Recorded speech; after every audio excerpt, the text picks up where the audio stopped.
wherever you are tuning in from in the world.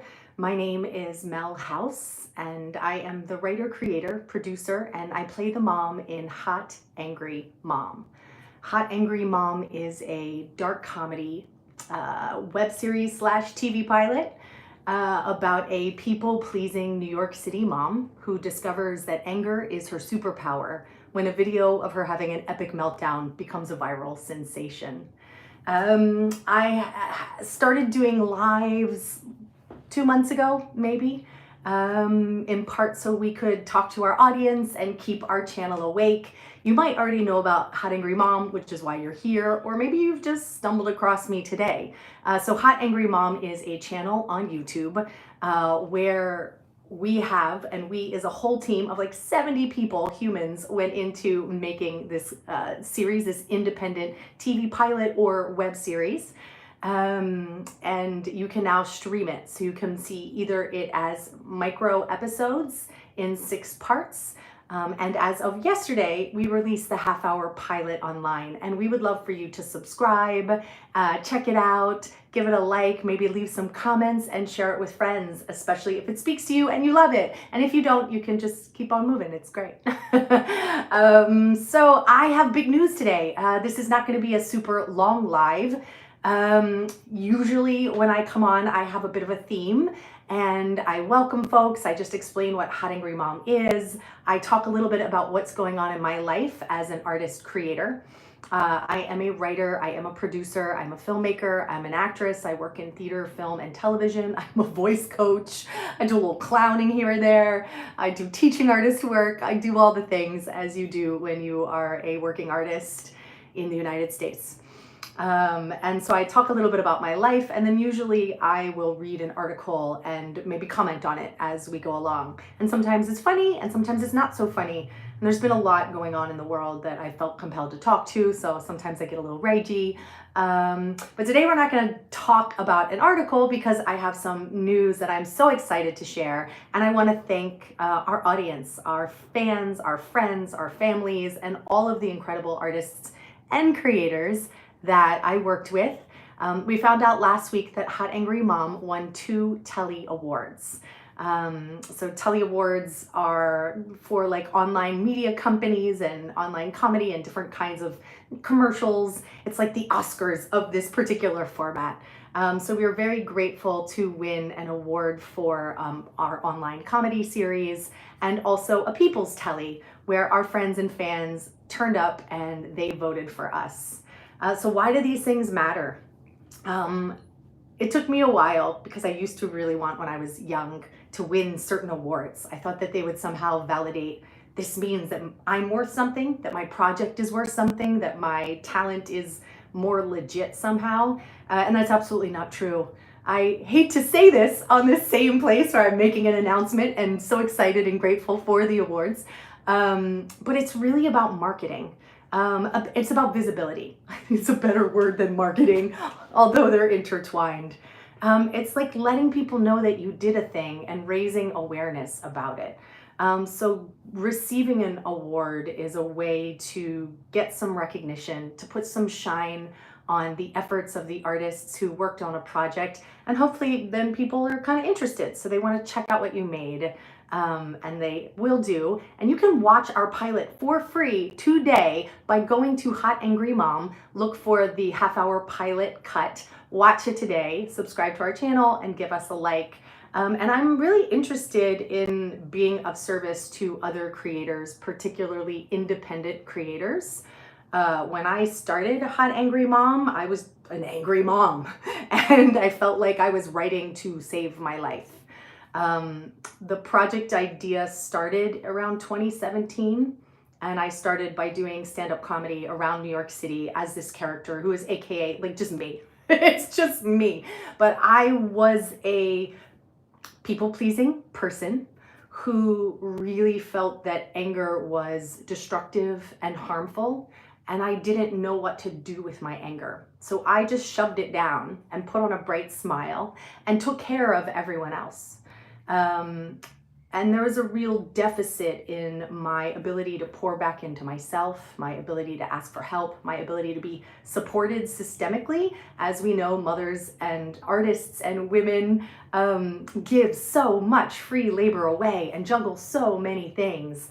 And then in 2017, the world was felt like a big raging pot of shit stew. And hey, we're back around again, and it's getting worse.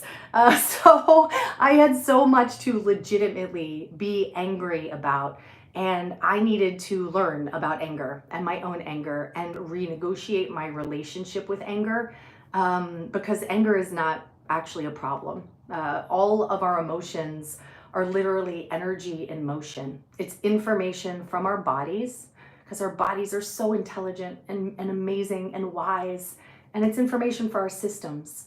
And so it's really important that we have the ability to understand what it is that we're feeling, to allow ourselves to feel and process and integrate that information so then we can take informed action in our world. But, women have often been enculturated not to feel, thank you so much, I appreciate it. Women have often been enculturated to suppress anger because it's ugly or destructive or not ladylike or whatever ideas we got from a very, very young age. But all emotions don't just go away because you don't like them. They come out in other ways. So getting up on stage and doing some ragey comedy was for me a therapeutic way to begin to use my voice.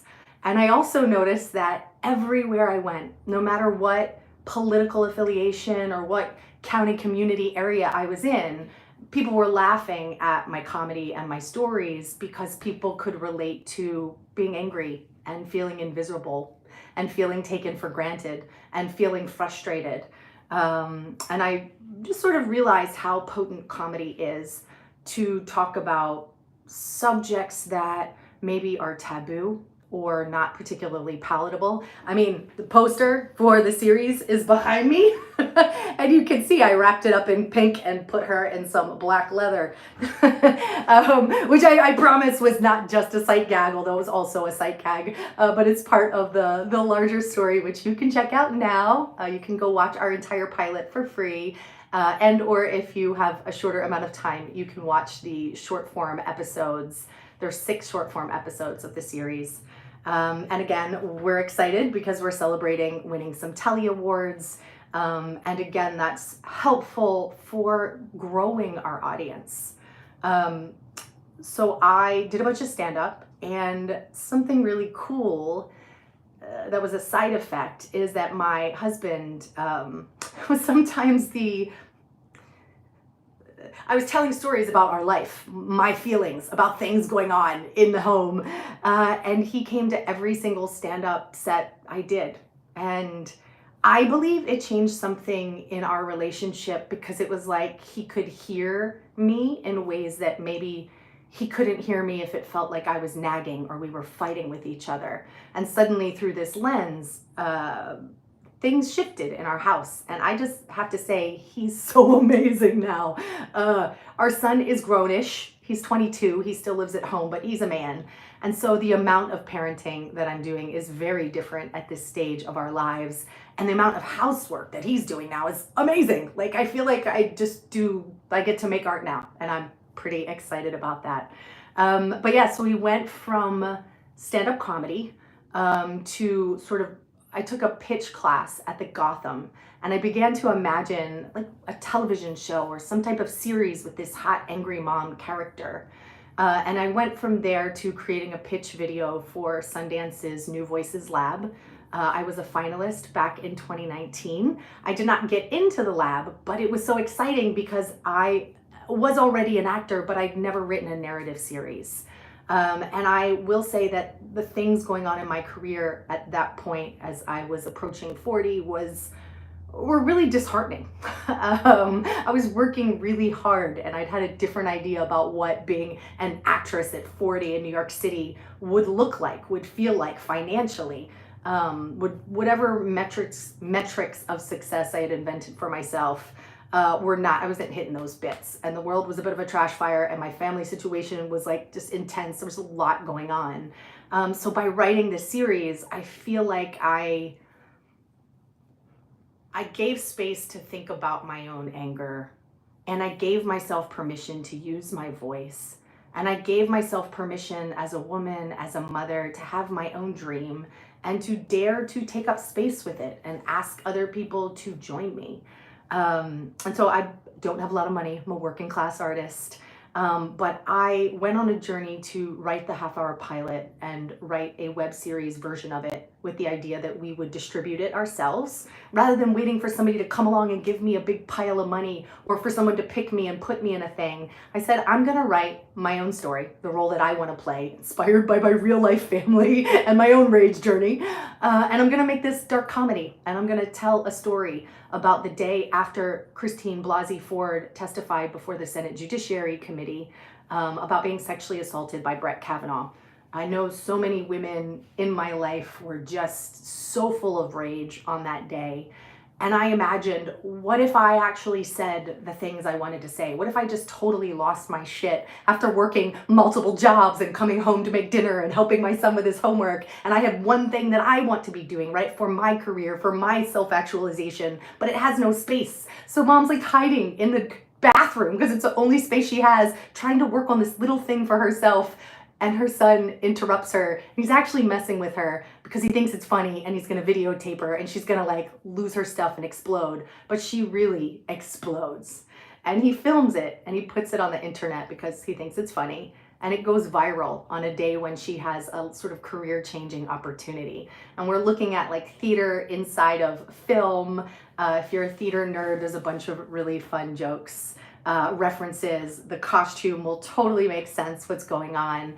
I'm referencing the Me Too movement. I'm referencing the amount of assault and harm done to actresses and to women in the entertainment industry. I'm exploring the systems that impact mothers and the lack of support that we have for mothers in our country. We love Mother's Day, and we sure paint a picture of this idealized mother, and then we don't actually give her the structure and support to thrive, to be successful, to be a whole human being. And so those are some of the deeper things that Hot Angry Mom is about. But we hope that we've created an entertaining container, so you don't feel like you're being lectured to. You're hopefully just having a good time and following my wacky family, my real life. It's inspired by my real life family. Obviously, it's all actors in the show. Although my real son is in the classroom episode.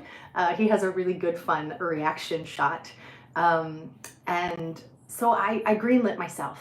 And in 2020, I got the scripts into a really great place. And in 2021, I started approaching people.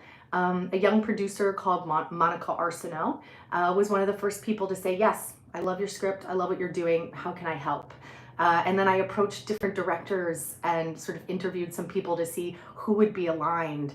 And I ended up getting to collaborate with Clarissa de los Reyes, who went to NYU Film School, and I was in her student film like 15 years ago, and we became friends, and we're both moms in multiracial families, and I thought maybe this play would speak to her. The film script would speak to her, and it did. So she came on board.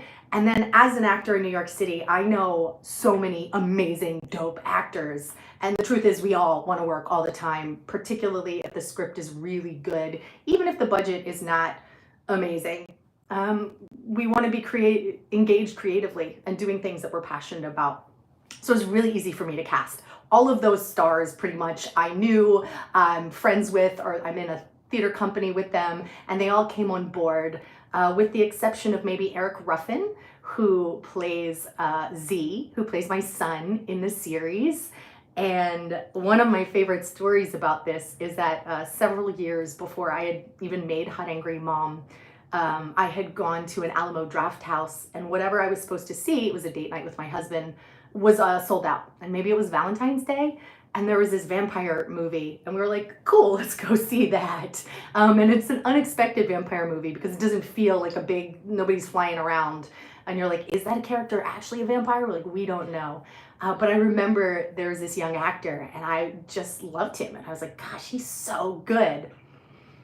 Cut to after filming Hot Angry Mom, and I was doing everybody's bios for our website. And then I'm like, wait a minute, that movie that I saw at the Alamo Draft House, that was my son, that was Eric. He did that movie. He was incredible. It was kismet, maybe, but I was a big fan of his long before he came to work on our project, and I'm still a huge fan. He was such a delight to work with. And then we did a big crowdfunding campaign in 2021, and over 500 friends and family members. I built a team of associate producers, 6 awesome humans who worked very hard. We all were kind of pushing against our comfort level around asking for support and asking for money and making ourselves visible in this particular way. And together we raised $35,000. We got Panavision's new filmmaker grant. What else did we do? We went into pre-production. And sorry, I'm just laughing because so many things went on. I don't like how much of the story do I want to tell. Let's just say production itself was challenging. We shot 8 days in New York City, but we had 2 hurricanes hit and a tornado touched down in Harlem while we were filming. And so like everything that goes wrong feels like we had to navigate big challenges. It was also the height of Omicron, so some folks were, there was like tension around how do we keep safe, how do we mask up, how do we make sure we're tested. We were rescheduling things because of hurricanes, and so it was not a seamless process, but I will say that I learned an incredible amount. I am deeply grateful to all of the artists who technically risked their lives to make this film. When films come together, it's always a bit of a miracle. I don't think people that don't work in film realize how many humans it takes to create film, and how many things can possibly go wrong. So to actually finish a film is in itself a small miracle. And so I'm grateful for everybody who showed up, who kept working when things got challenging. And then we went into post-production, which took about 9 months, the time it takes to gestate a human. We brought in some animation. Evan Delgado is an amazing animator who did all of the animation, but the beautiful sort of rough sketched looking characters. He really collaborated with our director Clarissa to bring that vision to life. The series was edited by Jessica Alexandra Green, who was she works so fast, and she's pretty patient because we did a lot of iteration around things, figuring out exactly what we wanted and how we could take the footage that we had and make it work as best as possible. And then along the way, we got supported from grants from like NISCA and the Brooks Arts Council in order to do post, but also to do screenings. So then we did the film festival circuit for 2 years, where we were, there's something called the Web Series World Cup, and we screened at 26 festivals worldwide. We were in a handful of Oscar qualifying festivals. And then in the Web Series World Cup, which is like a consortium of international festivals for web series, we ranked number 2 in the US and number 5 in the world, and this was in 2023. And all of the Oscar qualifying festivals that screened us showed every single one of our episodes, which was initially 8 episodes. And then we recut it into 6 for YouTube because we were trying to figure out whether a long clump and a bunch of or short ones would be more effective in the medium. So it was all a big experiment. And so yeah, we've been in the distribution phase, how to get the series out to as many people as possible and to grow it, because our goal is to reach 1 million moms. And not only moms, this story, it probably speaks to moms, but also women, identifying people, artists, anyone who is impacted by Me Too, anyone who's ever struggled with their rage, which probably is most of us these days, can find aspects of this story that you can relate to. And so it's been amazing to share it with people all over the world. Oh, thank you. Know Clarissa. Isn't she amazing? Yeah. I love that I got to meet her when we were babies ourselves. And Claire is also, her daughter is also in the pilot, in the playground scene. And I love that I'm working on another feature film right now, and Claire and I are going to get to have a scene together. So she's already declared that she is an actress, and she is going to be an actress, and she is a star. So we're excited for that. Also, happy birthday, Clarissa. Her birthday was Saturday. And today is Ken Bergen's birthday. Happy birthday, Kenny. Kenny played... I'm trying to remember, Billy Laserdisc is the name that he actually created for his character, but the panhandler on the street who is basically trying to get some money but has one of those like Apple charger things, and so we're negotiating over change. And for those of you that know Broad City, that scene is actually an homage to Broad City and to one of their original web episodes before they started working with Tina Fey. If you watch Hot Angry Mom, there's a lot of Easter eggs in it. It goes kind of fast, so I think you can miss things, but there's homages to Issa Rae's Awkward Black Girl, also to Broad City, and to various projects that have inspired me of particularly women, female creators who've just said, I'm gonna go make my thing. And they started off and they made their thing. And so I think, one of our early hopes was, hey, maybe we'll Issa Rae our way into a development deal. And we're doing what we can. Right now on YouTube, we have about 925,000 views, almost 1 million across the whole channel. Our goal is to cross 1 million. And you can help us by watching Hot Angry Mom today, giving us a like, subscribing to the channel if you're not, leaving some comments, and sharing it with anyone and everyone who you think would enjoy it. It would mean so much for our team. So thank you so much for celebrating with us. I'm so interested in what you all may want to know about anything from crowdfunding to the contract writing, because I did almost all of the jobs in addition to all of the incredible people who did the jobs, but as the main producer. So I've learned a ton of things from this process. And I will say that, yeah, we'd like to make more.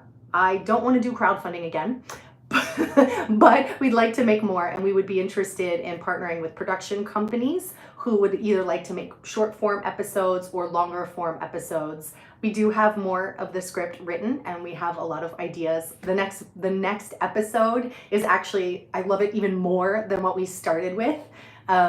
It was inspired by a Laverne and Shirley episode based on the Bardwell caper, and it's a whole, we have to heist grandma, like it's a how do we kidnap / heist show grandma, but it's all of the wacky family members coming together to do this heist and keep the Hot Angry Mom story going. So follow us, support us, share, and we hope we will be bringing you some more soon. Thank you for joining me today for this Hot Angry Mom Live. Thank you for celebrating with us. And we look forward, I hope to be back next Tuesday around noonish when I will have a theme. If you have been listening to the telepathy tapes on Spotify, I'm obsessed. I have things I want to say. So I'll come back with that next week. Thanks.